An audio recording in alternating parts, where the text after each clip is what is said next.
Assalamualaikum warahmatullahi wabarakatuh. Waalaikumsalam warahmatullahi wabarakatuh. Halo teman-teman semana, selamat datang di podcast Bisik MPK, Bincang Asik bareng MPK. Gimana kabar kalian hari ini? Semoga selalu sehat, bahagia, dan penuh semangat ya. Hari ini kita bakal ngobrol santai tapi seru soal pencapaian luar biasa sekolah kita, yaitu Adiwiyata tingkat ASEAN. Kita bakal ulas tuntas mulai dari awal perjuangannya, inovasi unggulan SMA Negeri 1 Aji Barang, sampai tips menjadi lingkungan sekolah agar tetap asri. Gak perlu berlama-lama lagi, langsung saja kita sambut narasumber hebat kita hari ini, Bapak Ardina selaku Waka Urusan Adiwiyata SMA Negeri 1 Aji Barang. Selamat pagi Bapak. Pagi semuanya. Oke, langsung ke pertanyaan pertama. Oke. Bagaimana awal mula SMA Negeri 1 Aji Barang menerapkan program Adiwiyata? Oke, terima kasih Mbak. Ini acara yang luar biasa. Kami mengapresiasi dari teman-teman MPK ya. Dan ini semoga bisa menjadi pengetahuan bersama yang didengarkan, diikuti oleh tidak hanya seluruh warga SMA Negeri 1 Aji Barang, namun harapannya bisa mendunia begitu. Jadi pertanyaan pertama adalah mengenai bagaimana awal mula Adiwiyata di SMA Negeri 1 Aji Barang. Kita memulai program Adiwiyata itu tahun 2014. Itu jauh, mungkin sekitar berapa? 12 tahun yang lalu. Ya, 12 tahun yang lalu.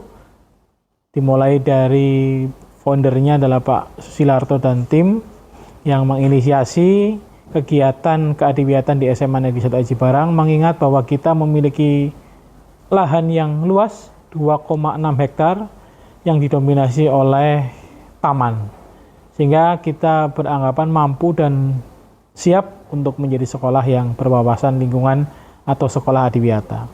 Kemudian 2014 mulai, 2016 itu sudah tingkat provinsi, 2018 sudah tingkat nasional, dilanjutkan dengan tingkat mandiri, dan terakhir di tahun 2023 adalah ASEAN Eco School. Itu awal mula kami merintis sekolah ini menjadi sekolah Adiwiyata. Oke, selanjutnya Bapak, apa program atau inovasi Adiwiyata yang menjadi unggulan SMA Negeri 1 Aji Barang? Oke, inovasi atau program kita untuk yang di dalam dulu, kita punya namanya OPL, Organisasi Pecinta Lingkungan. Itu terdiri dari 7 kader, yang mana setiap kader memiliki tanggung jawab masing-masing di bidang lingkungan. Itu mengenai organisasi. Kalau mengenai pembiasaan baik, kita mungkin bisa klaim satu-satunya sekolah di Banyumas maupun di Jawa Tengah yang menerapkan 30 menit bersama semana, ya kan? Hebat sekali itu, ya. Apalagi yang bertugas, teman-teman MPK juga ikut bertugas di dalamnya, yaitu kita memulai kegiatan di SMA Negeri 1 Aji Barang dimulai sejak pukul 06.30. Apa pembiasaan baiknya yang berkaitan dengan keadiwiyataan? Yang pertama adalah adanya kegiatan literasi, baik literasi buku maupun literasi agama, tadarus, asmaul husna, dan pengajian. Kemudian untuk lingkungan ada Pokja WC, ya, yang dimana kita SMA itu memberikan edukasi kepada anak-anak bahwa ternyata WC yang bagus, yang baik, yang bersih itu dimulai dari tanggung jawab setiap kelas, ya. Tanggung jawab setiap kelas, sehingga setiap hari ada 2 anak putra dan 2 anak putri yang membersihkan segala macam yang ada di WC kelas masing-masing. Sehingga pagi hari WC bersih, sore hari pun bersih. Itu yang kedua. Yang ketiga adalah adanya kegiatan Pokja Taman. Karena luas kami 2,6 hektar dan hanya ada 4 pembantu pelaksana, itu sangat berat kalau dibebankan kepada 4 pembantu pelaksana, sehingga setiap kelas mengirimkan setiap pagi 4 orang anak untuk membersihkan kapling kelasnya masing-masing. Meliputi apa saja? Meliputi yang pertama menyapu, membersihkan daun-daun kering, yang kedua adalah mencabut rumput liar, yang ketiga sampai proses penyiraman, dan yang keempat mencabut rumput-rumput yang memang tidak pada tempatnya. Itu yang menjadi program unggulan kami, yang alhamdulillah dari 2014 sampai 2026 ini kita masih konsisten bersama-sama siswa, Bapak Ibu guru, kepala sekolah, dan lain sebagainya, tetap menjadikan sekolah kita berwawasan adiwiyata. Programnya udah bagus-bagus, inovasi Adiwiyata juga udah bagus-bagus. Kalau boleh tahu, apa tantangan terbesar dalam mempertahankan budaya peduli lingkungan di sekolah ya Pak? Oke. Tantangan terbesar kami sepertinya tidak ada. Karena ini merupakan bentuk dari kerjasama semua sektor, semua lini, dan kita memulainya sejak awal masuk siswa baru. Jadi sebelum adanya MPLS, kita sudah ada pra-MPLS, yang dimana ketika pra-MPLS itu kita menyampaikan baik kepada orang tua maupun kepada anak tentang bagaimana pembiasaan-pembiasaan baik di SMA Negeri 1 Aji Barang yang mau tidak mau harus diikuti secara total dan maksimal oleh seluruh siswa, orang tua, dan sebagainya yang mana mensekolahkan anaknya di SMA Negeri 1 Aji Barang. Sehingga program ini bisa berkelanjutan. Kemudian kalau ditanya mungkin kendalanya apa, kendalanya adalah butuh konsisten, ya. Itu karena kalau tidak konsisten ya tidak mungkin akan terjadi. Kami bekerjasama dengan Wakahumas, Waka Kesiswaan, kurikulum, kemudian sarana prasarana, semuanya bekerja sama. Sehingga keberlanjutan program ini dapat berjalan dengan baik dan lancar dan didukung oleh semua pihak. Begitu. Lanjut. Pertanyaan selanjutnya, apa yang menjadi alasan SMA Negeri 1 Aji Barang sering dipercaya sebagai tujuan kunjungan studi tiru oleh sekolah lain, dan program atau hal apa yang biasanya menjadi perhatian serta dipelajari oleh sekolah-sekolah yang biasa berkunjung? Oke. Kalau itu mungkin kami tidak bisa menjawab ya, karena yang tahu kan rekomendasinya mungkin dari sana. Tapi kalau dari beberapa pemaparan yang sudah pernah ke sini, itu mulai dari teman-teman di Riau, Sumatera, Kalimantan Timur, DKI Jakarta, hampir semua pulau di Indonesia pernah berkunjung ke SMA Negeri 1 Aji Barang, kecuali mungkin Papua dan sebagainya karena jauh. Mereka mendapatkan biasanya dengan dua. Yang pertama adalah rekomendasi. Dari siapa? Mungkin dari pengawas, dari Dinas Lingkungan Hidup, maupun dari kementerian. Itu yang pertama, karena kita masih satu-satunya sekolah di tahun 2023 sampai 2027 nanti yang akan menjadi sekolah ASEAN Eco School, itu baru kami SMA-nya. Sebelumnya ada, namun di rentang waktu 2023 sampai 2027 itu hanya SMA 1 Aji Barang. Karena ini nanti akan berganti lagi di tahun 2027. Mungkin ada sekolah lain yang akan mendapatkan ASEAN Eco School.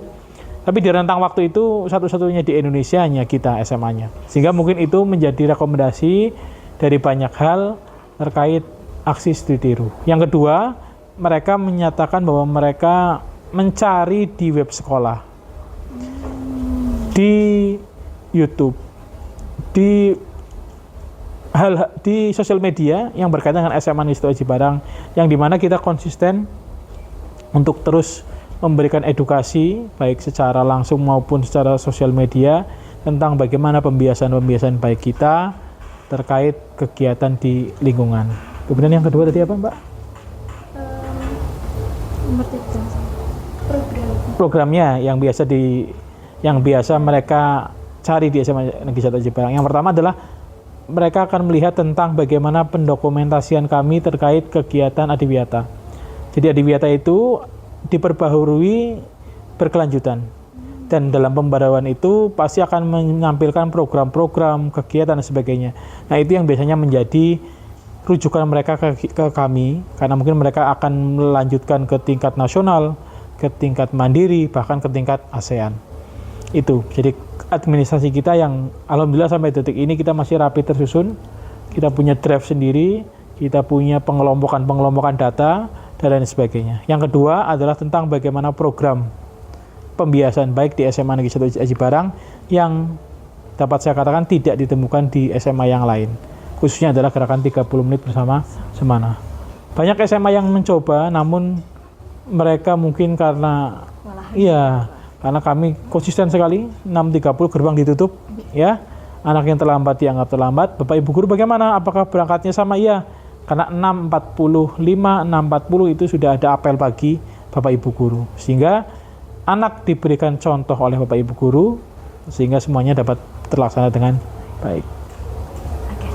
Selanjutnya Bapak, setelah meraih adiwiyata tingkat ASEAN, apa target atau inovasi yang ingin dikembangkan SMA Negeri 1 Aji Barang ke depannya? Oke, target atau inovasi apa yang akan dikembangkan selanjutnya? Kami masih punya cita-cita bahwa nanti produk-produk yang dihasilkan oleh teman-teman OPL, teman-teman SMA Negeri 1 Aji Barang itu dapat dijual atau dapat bermanfaat untuk warga masyarakat lainnya. Seperti contoh misalnya, kami punya pengolahan sampah organik yang mana nanti hasilnya sebagai pupuk organik sedang kita coba packing, sedang kita coba bungkus dengan baik yang nantinya dapat didistribusikan kepada masyarakat. Yang kedua, kita juga punya pupuk cair yang nanti pupuk cair itu akan sama digunakan untuk masyarakat luar.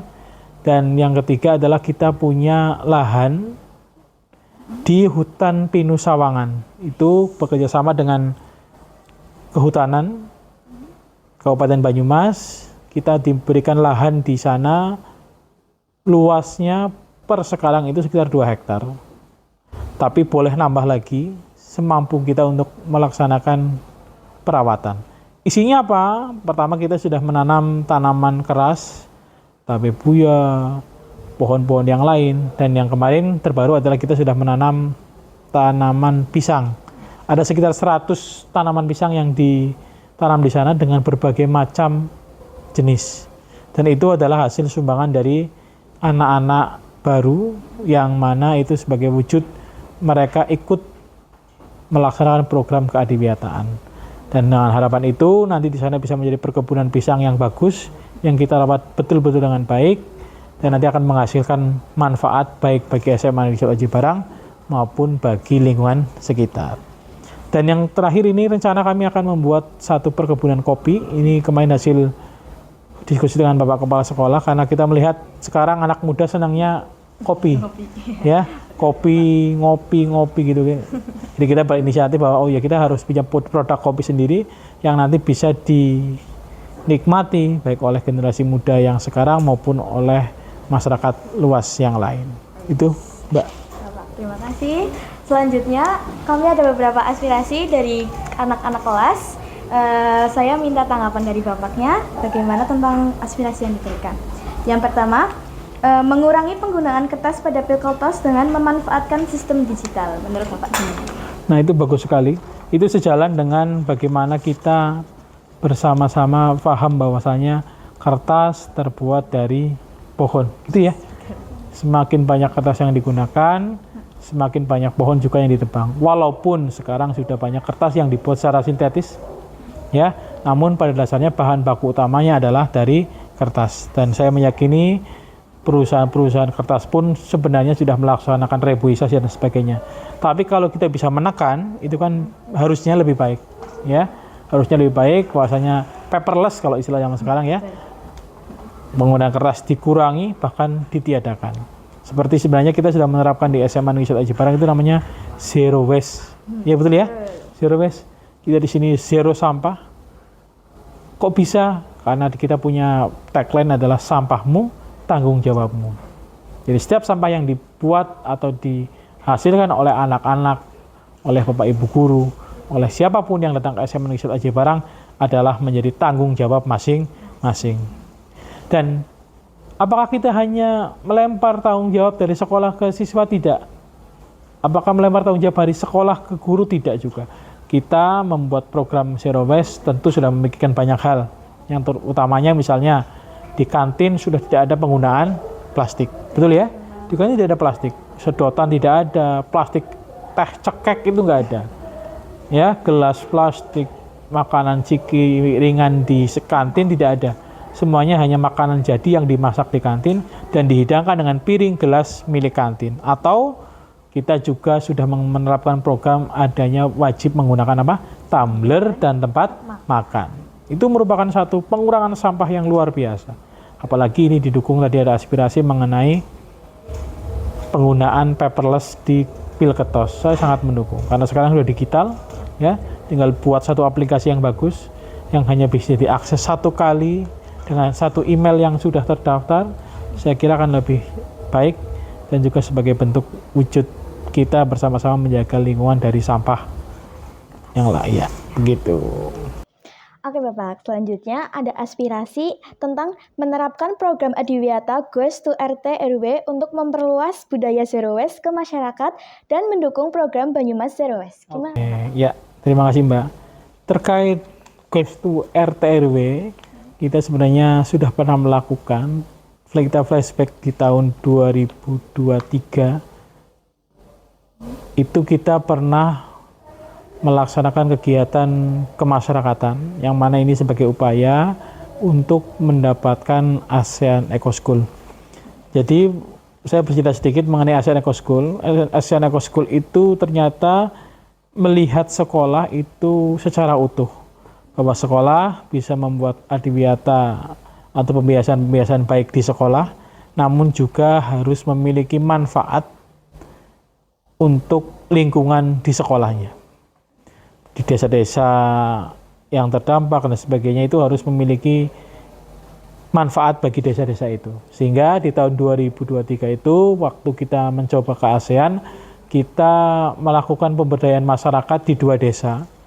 Yang pertama di Kalisari dan yang kedua di Karangtengah. Ya, itu kita membuat di sana bekerjasama dengan warga desa. Kalau di Kalisari itu membuat sosialisasi mengenai biogas. Yang di Karangtengah adalah tentang pembuatan pompa hidran. Itu bentuk dari bagaimana upaya sekolah untuk bisa menerapkan atau memberikan manfaat untuk masyarakat sekitar. Nah, nanti yang ditawarkan atau yang diusulkan oleh kelas 12-7 ini cukup baik karena dan mungkin bisa menjadi satu perpanjangan tangan kami, program kami juga mengenai zero waste yang mana harus diterapkan di masyarakat juga. Karena juga melihat bagaimana ternyata Banyumas juga akan melaksanakan zero waste kalau nggak salah di tahun nanti 2027 atau berapa itu ada rencananya bahwa Banyumas nanti akan bebas sampah dengan target-target tertentu. Nah, mungkin bisa nanti suatu saat kita bersama-sama dengan OPL, bersama dengan organisasi lain ikut menyuarakan, ikut memberikan edukasi, pemahaman dan bagaimana pentingnya pengelolaan sampah bahkan nanti sampai di tingkatan zero atau tidak ada sampah. Saya yakin itu akan terlaksana namun butuh waktu yang ya cukup. Karena memberikan kesadaran, memberikan kebermaknaan itu memerlukan waktu yang cukup panjang. Zero waste di SMA Negeri 1 Aji Barang itu kita baru merasakan kenyamanan itu sekitar 5-7 bulan. Setelah 7 bulan barulah kami merasa nyaman terkait dengan kegiatan zero waste itu, karena bagi kami pembiasaan ini tidak bisa dilaksanakan dalam waktu yang cepat, karena pembiasaan baik itu perlu waktu, perlu teladan, dan perlu pemahaman yang sejelas-jelasnya.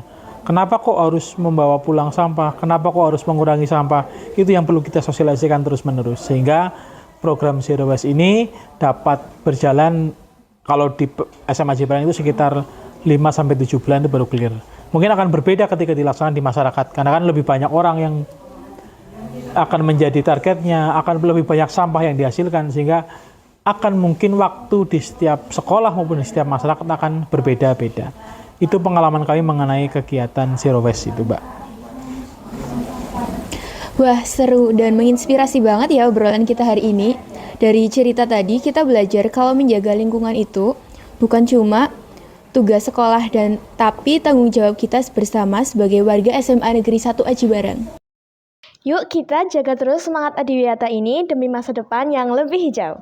Terima kasih banyak untuk narasumber kita yang sudah berbagi ilmu hari ini, dan terima kasih juga buat teman-teman semana yang sudah mendengarkan sampai akhir. Jangan lupa untuk terus ikuti episode Bisik MPK selanjutnya. Saya Gifta Putri Madina dan rekan saya. Dan saya Dinda Melani Putri. Pamit undur diri. Sampai jumpa dan salam Adiwiyata. Adiwiyata, jaga bumi, jamin masa depan. Oke, begitu. Terima kasih.